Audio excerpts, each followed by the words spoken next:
Selecting an investment is not easy, but if your wealth is to grow, you need to do it. Making wrong choices will mean that you end up wasting many years of your working life because you will lose money for no reason. I can help you develop a simple framework for evaluating an investment, and this is the purpose of this episode. Continuing to invest in a haphazard way is keeping you from financial freedom. If you're in Kenya, you probably heard the story of a lady who went to work in the Middle East.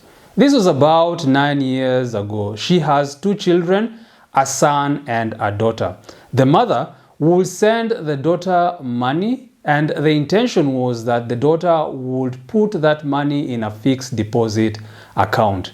At some point, however, the daughter decided to invest in other things. One of the ideas that she had was to travel to Mombasa, buy a second-hand car, and then come back to Nairobi and sell it. She intended to use 500,000 shillings to do this. On the way to Mombasa, the person helping her buy the car said, instead of buying a second-hand car, why not buy a new one? She would use the 500 shillings as a deposit and get a 750,000 loan. On the way back to Nairobi, this guy, who happened to be in the car hire business, said instead of selling the car, why not put it up for hire through him? The girl did this. The payments for the loans used to buy the car were about 62,000 per month. Over 2 months, the car hire guy only gave the girl 10,000 shillings. Eventually, she took the car from the guy and gave it to her ex-boyfriend, who also happened to be in the car hire business. Still, the car did not make any money and it was repossessed by the lenders. There are other aspects of this story and it left me with many questions. However, this business of the car caught my attention. This girl made a series of poor financial decisions. Such decisions are not unusual. People get into businesses and investments that are doomed from the very start and they lose money. So what you need before you invest is a framework to make sure that you understand what you are getting into. A tenet of investing is you never invest in something that you do not understand. But a question you might have is, when do you know that you truly understand something? Let me take you through things that you need to think about to make sure that you understand what you are doing. When you approach an investment, the most basic thing you need to know is the characteristics of the returns you expect to receive. How will the returns that you are being promised look like? The first characteristic of the returns that you need to know is how often you will receive them. These vary from money market funds that pay daily returns to education policies that pay returns when they mature in decades. The girl who bought the car with her mom's money did not know the frequency of the returns. She was simply told she would receive money whenever the car was put to work. Of course, you also need to know how much returns you can expect. The person you are investing in can tell you that you can expect to make this amount of money based on what has happened in the past, or it can be based on projections about the future. The girl did not receive any expected returns, so she could not tell if selling the car was better than hiring it out. The final characteristic you look for is the expected variation of the returns. A government can offer you fixed returns. They can tell you that you will get 9% interest and you can be pretty sure that you will get it. A large and well-established business can also make a similar promise for a short time. For most investments, however, the best that they can do is promise you a range of returns. Let's say 9% with a margin of error of say plus or minus 5%. Clearly, this girl did not have any idea of the variation of the returns because she did not even know what returns to expect.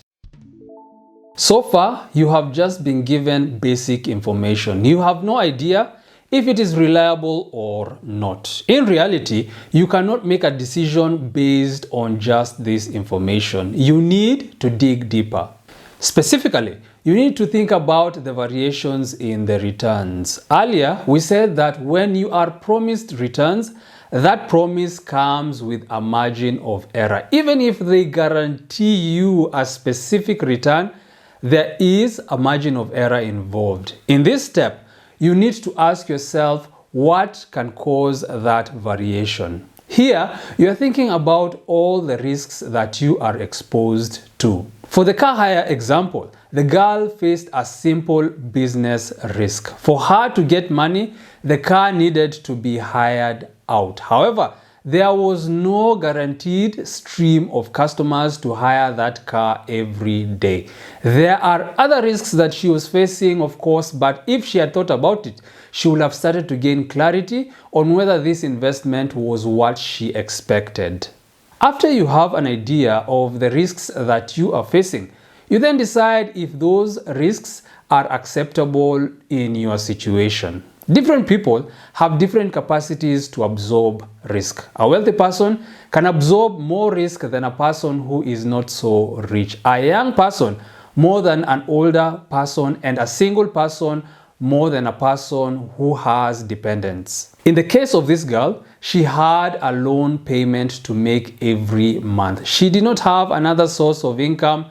She could not absorb the risks of the car hire business. In fact, she could not even absorb the risks of the idea of reselling that car. Finally, if you are able to absorb the risk, you need to ask yourself if it is worth it. You are not giving out your money or your resources for free.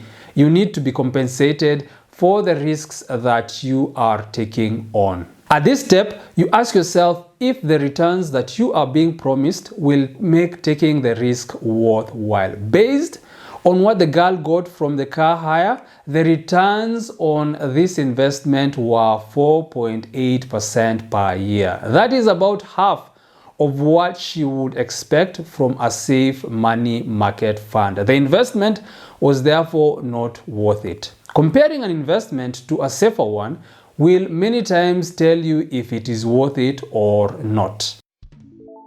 At this point, you would have some clarity on whether the investment is good or not. However, before you go ahead with the agreement, you need to know if you should have an investment relationship with that person or that company.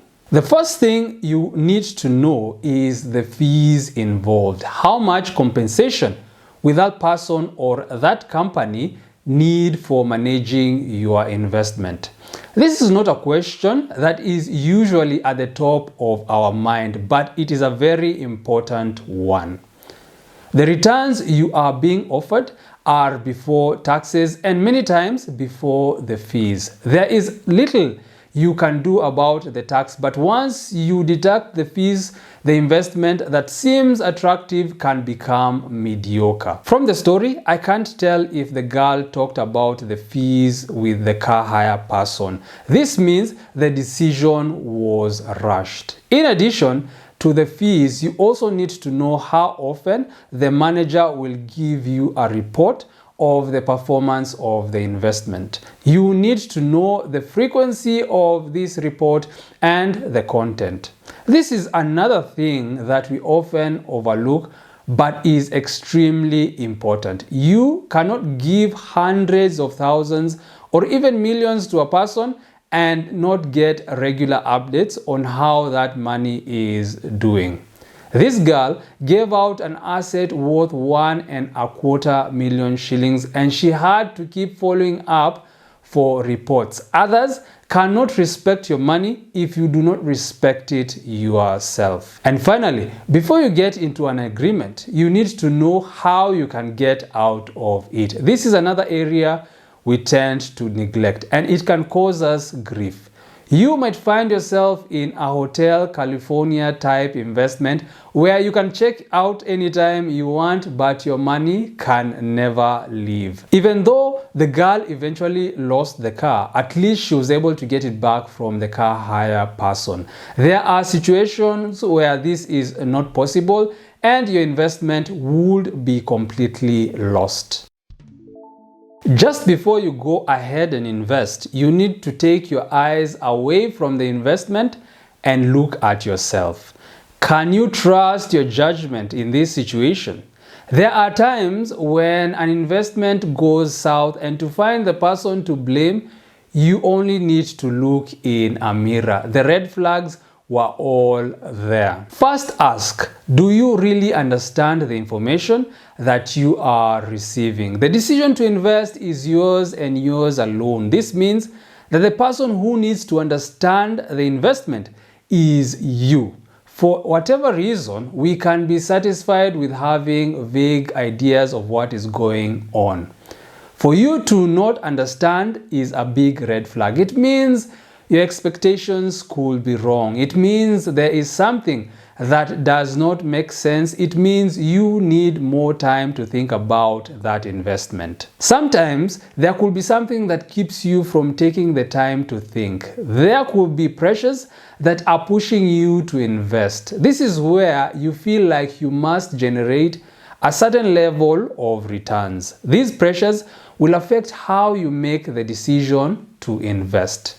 This girl had already lost 200,000 shillings that belonged to her mother. She needed to make that money back. This was her pressure.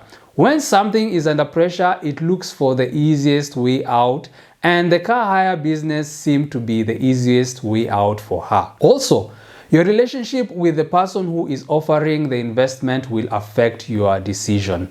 We can have confidence in a person who does not deserve it. It could be because of how they present themselves to you or the person who introduced them to you. When you trust someone with your money, ask yourself why you trust them. If it is just because of the company they come from or the way that they look, then you need to pause.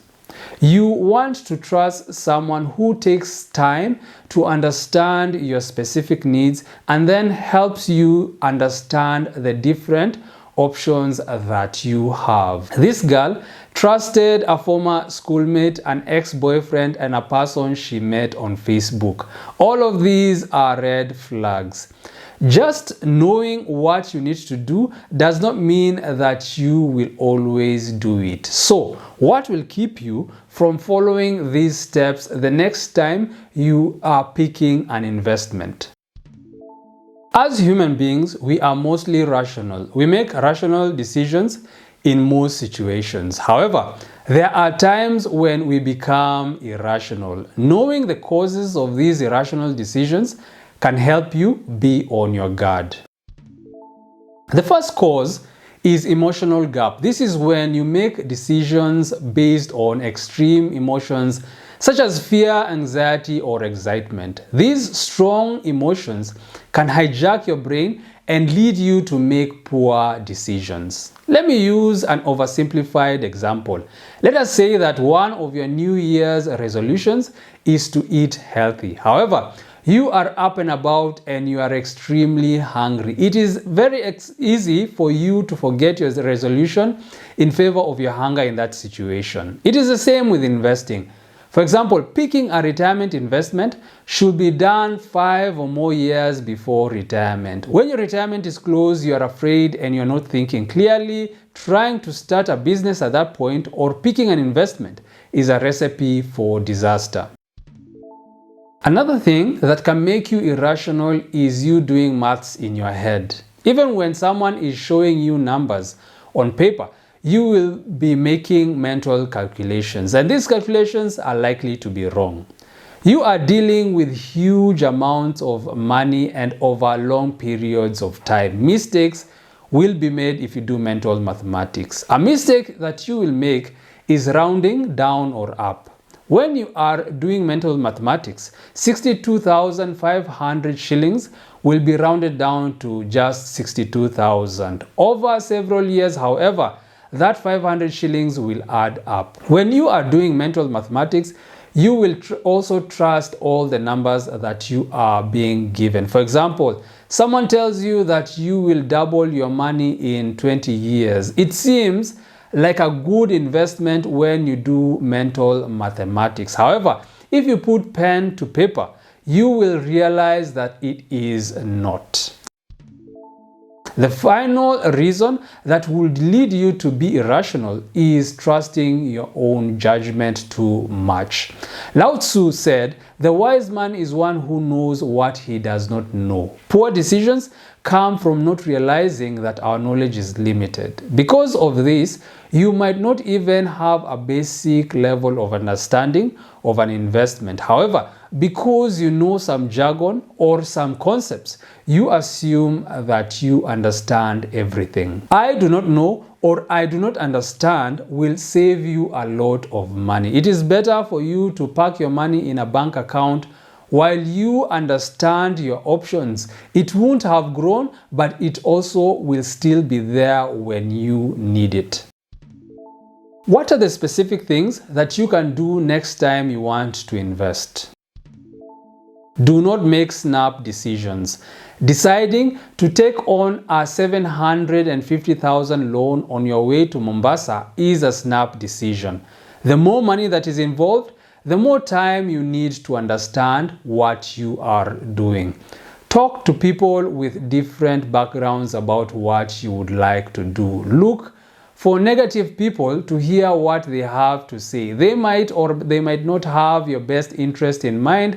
However, they will help you see things that you could not see. A great desire for you to invest immediately should prompt you to wait. Even after you have gone through all the processes of buying an investment and you are about to sign the document, if there is any shadow of doubt, stop and postpone that decision. You also need to get comfortable with numbers. I know thinking back to primary school or high school mathematics might give you a Vietnam-style flashback, but numbers are unavoidable. The agreement that you are about to sign is an agreement on numbers. You do not need to go and do university-level mathematics, but you need to use some maths. There are compound interest calculators and saving goals calculators online. Most are straightforward to use and you need to get familiar with them. A person you trust or an independent financial advisor will be useful to help you understand the numbers. Ultimately, though, you need to understand them yourself.